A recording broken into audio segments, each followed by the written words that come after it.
এর ব্লগে তোমরা দেখেছো আমরা ঠাকুর বাড়ি নিয়ে এসেছি, আর বাড়ি নিয়ে আসার পর আমার মা সুন্দর করে আমাদের কালী মাকে সুন্দর করে বরণ করে নিচ্ছিল। আর এই যে সুন্দর করে সাজানো জায়গাটা দেখছো, হ্যাঁ এখানেই আমাদের ঠাকুর এখন রাখা হবে।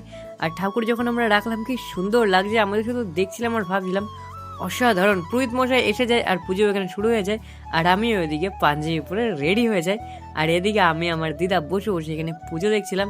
আর এখানে তো পুজো আরম্ভ হয়ে যায়।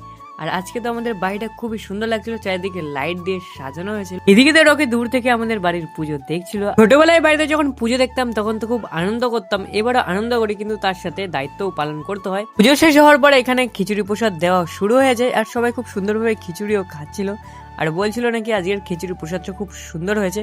আর ফাইনালি আমাদের পুজো কমপ্লিট হয়ে যায়। এই দেখো আমাদের বাড়ির ঠাকুর কেমন লাগছে অবশ্যই কমেন্ট করে জানি। আমি খাওয়ার পর বুঝলাম সত্যিই লোকে মিথ্যা কথা বলেনি, খিচুড়িটা সত্যি খুব সুন্দর হয়েছে। তো আমরা এখানে খিচুড়িটা ফিনিশ করি। তোমরা মিনি ব্লগস দেখার জন্য সাবস্ক্রাইব করো। বাই।